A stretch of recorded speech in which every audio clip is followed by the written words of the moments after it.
네, 오늘 있었던 소식입니다. 이낙연 전 민주당 대표가 미국 생활을 청산하고 귀국했습니다. 자, 귀국 현장에는 지지자들, 일부 민주당원들, 또 의원들 많이 참석했는데요. 자, 특히 민주당이 혁신위를 놓고 새로운 몸부림을 치는 가운데 이 전 대표가 귀국했습니다. 어떤 메시지를 내놨을까? 일단 그 첫 장면부터 소개합니다.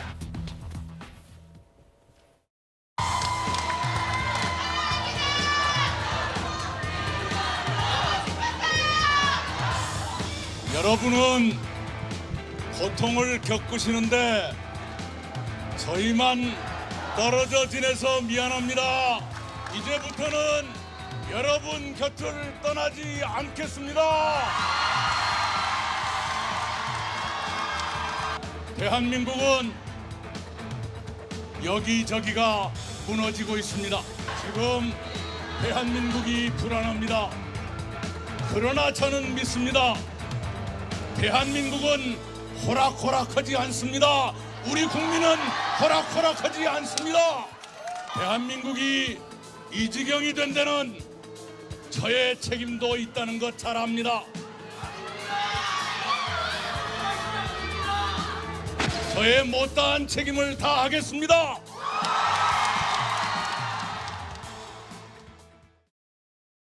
네. 이 자리에 이제 민주당 대구시당 위원장의 강민구 위원장 나와 계시는데 이제 당원으로서 자, 보셨을 텐데 어떤 점에 좀 주목하십니까?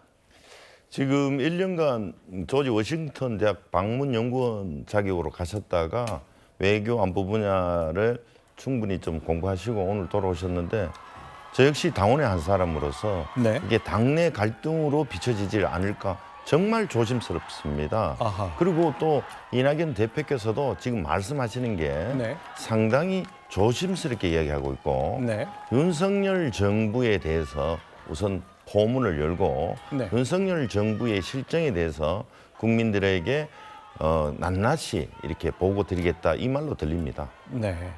여기저기가 무너지고 있다. 내 책임을 다하겠다. 그 말에 대한 해석은 좀 어떤 게 가능할까요? 장 변호사님. 사실 원론적으로 지금 윤석열 정부에 대한 지지율 그리고 후쿠시마 오염수에 대한 국민적인 불안 그리고 특히나 이낙연 전 총리 같은 경우에는 일본 통 아니겠습니까? 네. 일본 특파원을 지내기도 했고 일본 외교와 관련해서 여러 가지 중책을 의회에 있을 때 맡았기 때문에 네. 이런 부분을 좀 총괄적으로 언급했다라는 해석도 가능할 것 같고요. 네. 또 당에 대한 어떤 안정성에 대한 당의 어른 아니겠습니까? 상임 네. 고문직을 지금도 이제 갖고 있기 때문에 이런 부분에 대해서 뭔가 우려를 표출한 거 아니겠느냐 해석 두 가지 다 가능할 것 같습니다. 자, 그러니까 앞서 민주당 대표를 최근 근년 들어 지낸 분이 추미애, 이해찬, 이낙연, 송영길 이런 분들이 있는데 이낙연 대표를 빼고는 이제 국내 문제에 최근에 많이 집중을 하셨는데 오늘 이낙연 전 대표가 내놓은 메시지 중에는 이게 전직 당대표의 메시지일까 아니면 더 큰 걸 생각하는 걸까 싶은 대목이 보입니다. 국제적 시각을 보였습니다. 윤석열 정부에 말합니다. 모든 국정을 재정립해 주기 바랍니다. 일본에 말합니다. 원전 오염수 해양 방류 중리하고 대안을 찾아야 합니다. 미국과 중국에 말합니다. 대한민국 더 존중해야 옳습니다. 러시아에도 말합니다. 침략은 영원히 사라져야 합니다. 네. 이 전 대표가 그 조지 워싱턴대에서 1년 동안 방문 연구원을 하는 동안에 네. 그 미국의 싱크탱크 인사들을 많이 만나고 네. 거기서 이제 전체적인 외교 안보에 대해서 그 토론이라든지 연구라든지 이런 것도 많이 했다고 하더라고요. 네. 그리고 지금 대한민국 생존 전략이라는 책을 써서 이제 북콘서트도 한다는 거고 아무래도 1년간 조금 넓어진 시각을 가지고 그리고 조금 더 다른 어떤 스탠스에서 이제 그 나라의 문제를 좀 얘기하겠다 이런 의지를 지금 밝힌 게 아닌가 싶습니다. 자, 그러니까 일본에 요구합니다. 해양 방류를 멈추라고 했는데 이 핵폐수, 독극물 이런 강한 표현을 쓰지 않았네요. 일단은 그런 표현은 없이 일본 정부를 향한 정책적 제안을 했습니다.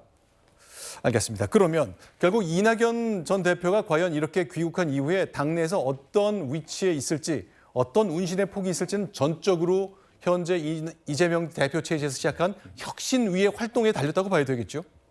네, 아무래도 두 분은 그 대체제 관계라고 저는 생각합니다. 사실 뭐 김대중 전 대통령이나 문재인 대통령 한번 낙선하고 이제 재도전해서 대통령이 된 케이스들인데 네. 그때 당시 민주당 경선에서 2등 낙선자를 기억하는 사람들은 아무도 없죠. 네. 그거는 이낙연 전 총리가 주목을 받는 이유는 그만큼 이재명 대표 체제가 불안하기 때문이라고 생각합니다. 오히려 반대로 이재명 대표가 지금 사법 리스크가 없으면 이낙연 전 총리는 뉴스의 중심에 서기 어려울 것이라고 봅니다. 그만큼 지금 민주당 체제가 불안정한 것이라고 보고 결국에는 이제 혁신위가 어떻게 활동하느냐하고 맞물려 갈 것이라고 봅니다. 네.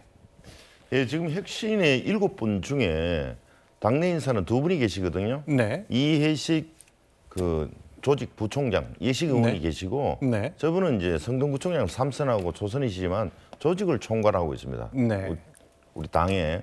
그리고 이선호 울산시당 위원장께서는 울주군수를 하시고 이제 시당 위원장을 하시는데 아마도 영남권, 네. 대구, 경북, 부산, 부울경을 대표해서 우리가 취약지라고 그러기도 하고 전략지라고 하는데 여기에 합니다. 나머지 분을 전부 다 자꾸 친명일색이다 하는데 네. 이재명 대표께서 대선 주자셨어요. 네. 그래서 그걸 다 우리 민주당을 지지하는 모든 사람들은 다 어떻게 보면 이재명 지지를 했는데 이걸 친명일색이다 하는 거는 제가 너무 과한 해석이다. 나머지 네. 저 일반인들은 김은경 혁신위원장부터 저는 아는 사람이 한 분도 없거든요. 네. 너무 언론에서 프레임을 덮으시기 아니냐 하는 생각이 듭니다. 네.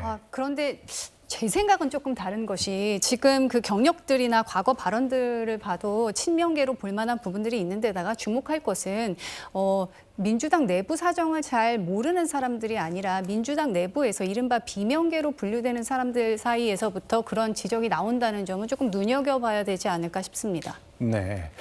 자, 이제 이낙연 전 대표의 귀국까지 정리했습니다. 과연 어떤 정치가 펼쳐질지 기대해 보겠습니다. 이번에는 6번째 소식입니다. 순위 확인합니다.